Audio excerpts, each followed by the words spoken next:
बंधुगण भारतीय डीआरडीओ एपरि एक गुरुत्वपूर्ण सफलता हासिल करिछि जहाँ देशर सुरक्षा ପାଇଁ अत्यंत गुरुत्वपूर्ण एवं डीआरडीओ यही सफलता शत्रु मानक चिंतार कारण होइछि।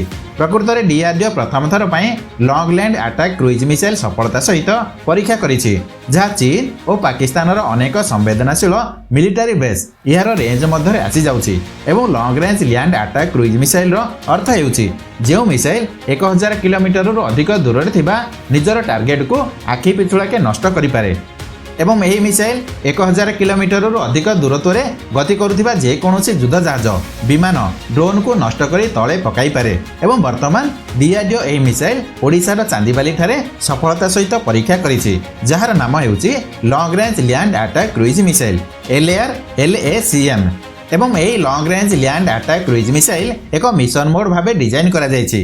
मिशन मोड अर्थ हेउछि जरूरीकालीन एक निर्दिष्ट समय भितर अतिशीघ्र प्रस्तुत करी परीक्षा करने को मिशन मोड कहा जाए एवं डीआरडीओ पई भारत सरकार का सख्त निर्देश थिला जे अतिशीघ्र एपरी लैंड अटैक मिसाइल प्रस्तुत करने पाई। तेणु आमर डीआरडीओ वैज्ञानिक माने दिन राति गोटाई करी एही मिसाइल निर्धारित समय मध्य प्रस्तुत करिसंती एवं सफलता सहित परीक्षा मध्य करिसंती एवं मिशन मोड रे यहाकू प्रस्तुत करिवार मुख्य कारण हेउछि चीन निकट में थिबा भारत सीमार सुरक्षा को मजबूत करवा।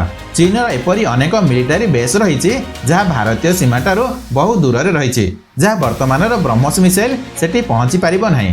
यह सहित चीन पाखरे अनेक लंबा रेंजर मिसाइल मध्य रही तेणु यही नूतन मिसाइल रेंज को वृद्धि करा जायछि जहाँ चीन सीमा निकट में नियोजित मिलिटारी बेस को सहजरे टार्गेट करा जाय परिबो। तेणु मिशन मोड प्रोजेक्ट अधीन डीआरडीओ साइंटिस्ट माने यहाकू शीघ्र प्रस्तुत करिसंती एवं यही मिसाइल प्रस्तुत करने को सेमाने दिन राति कठिन परिश्रम मध्य करिसंती जेपरि भारतीय सेना यहाकू शीघ्र व्यवहार करिपारिबे एवं यही मिसाइल सफल परीक्षण हेउछि एक गुरुत्वपूर्ण माइल खुंट जहाँ भारतीय प्रतिरक्षा क्षमता को आहुरी वृद्धि करिबो। एवं वर्तमान आसतु जानिबा एही long range land attack cruise missile क्षमता कौन रही। सबुठारु बड़ क्षमता हेउछि यार रेंज जहाँ 1000 किलोमीटर अधिक रही एवं यही मिसाइल भारतीय निर्भय मिसाइल उपर आधार करी डिजाइन करा जायछि किंतु एथिरे एडवांस टेक्निकल सहित एडवांस फीचर जोग करा जायछि। एही मिसाइल उन्नत एवियंस एवं सॉफ्टवेयर सहित मध्य सज्जित होइछि। यार स्ट्राइक क्षमता और वारहेड शक्ति वृद्धि करा जायछि जहाँ यहाकू अधिक विपदजनक करिछि। ताहले आपण भाबी पारुथिबे यार आवश्यक केते गुरुत्वपूर्ण। तेणु यही मिसाइल भारतीय सेनार आवश्यकता को दृष्टि रखी डिजाइन करा जायछि एवं शीघ्र सीमारे नियोजित हेबो। यह सहित यही मिसाइल को एक मोबाइल आर्टिकुलेटेड लॉन्च द्वारा जमीरू लॉन्च करा जाय परिबो एवं universal vertical launch module system माध्यम रे फ्रंट लाइन जहाजरू मध्य लॉन्च करा जाय परिबो। यही मिसाइल शब्दर बेग ठारू अधिक बेगरे जाय परिबो जहाँ द्वारा शत्रुर डिफेन्स सिस्टम यहाकू धरि परिबो नाही एवं यार आक्रमणर दूरता बहुत अधिक जो यह सहजरे शत्रुर स्थिति को टार्गेट करिपारे एवं एथिरे एक उन्नत गाइडेंस सिस्टम रही जहाँ यह सठिक लक्ष्य करने को साहाय्य करे। एवं वर्तमान भारत रही स्वदेशी मिसाइल अमेरिकार टोमाहाक क्रूइज मिसाइल सहित तुलना करा जाउछि। अमेरिकार टोमाहाक क्रूइज मिसाइल हेउछि एक सठिक अस्त्र जहाँ जहाज सबमरीन एवं स्थल भागरू सहजरे लॉन्च करा जाय परिबो एवं यही मिसाइल घंटा प्रति 800 किलोमीटर स्पीड सहित 2400 किलोमीटर दूरता को जाई परिबो। यह सहित यही मिसाइल अल्प उच्चतार उड़ी थाए तेणु यहाकू कौनसी राडार किंबा डिफेन्स सिस्टम धरि पारि न थाए। एथिरे ग्लोबल पोजिशन सिस्टम जीपीएस मध्य रही जहाँ द्वारा यहाकू अधा रास्तार मध्य अन्य रास्ता को मोड़ा जाई परिबो एवं यह पारंपरिक किंबा परमाणु पेलोड मध्य नहीं पारिबो। एवं डीआरडीओ द्वारा विकसित होइतिबा भारतर long range land attack cruise missile होछि एक सुपरसोनिक मिसाइल जहाँ शत्रुर जहाज ड्रोन को टार्गेट करिबारे सक्षम हुए एवं यही मिसाइल शब्दर बेग ठारू अधिक बेगरे जाई परिबो जहाँ द्वारा शत्रुर डिफेन्स सिस्टम मध्य यहाकू धरि परिबो नाही। एवं यही मिसाइल को बेंगलोर अवस्थित एरोनॉटिकल डेवलपमेंट एस्टाब्लिशमेंट डीआरडीओ एवं अन्य भारतीय इंडस्ट्रीज द्वारा डेवलप करा जायछि।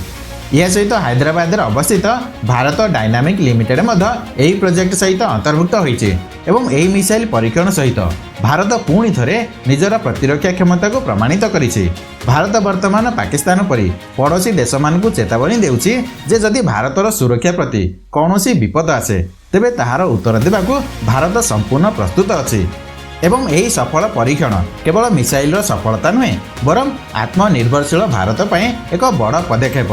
DRDO निजर रिसर्च एवं डेवलपमेंट माध्यम संपूर्ण स्वदेशी भाव में यह मिसाइल प्रस्तुत करिछि जहाँकि भारतर साइंटिस्ट एवं इंजीनियर्स मानकर कठिन परिश्रम फलाफल एवं भारतर डिफेन्स क्षमता केवल आमको सुरक्षित रखे नहीं बरं शत्रु मानक संकेत देता है जे भारत सहित टक्कर देवा सेमानक पई केते विपद होई पारे। एभली परिस्थिति रे DRDO एही परीक्षा केवल एक परीक्षा नुहे बरं एक वार्ता, एक शक्तिशाली आत्मनिर्भरशील एवं निरापद भारतर एक वार्ता। तेणु जदि आपण एही वीडियो को इनफॉर्मेटिव मने करंती तेबे यहाकू लाइक करंतु एवं आपणक सांगमानक सहित शेयर करंतु। चैनल को सब्सक्राइब करंतु जहा द्वारा आपण एपरी नॉलेजेबल वीडियो पाई परिबे। एवं एही वीडियोटी शेष पर्यंत देखिथिबार बहुत बहुत धन्यवाद। पुणी मिसिबा आउ एक नॉलेजेबल वीडियो माध्यम से पर्यंत जय हिंद जय भारत।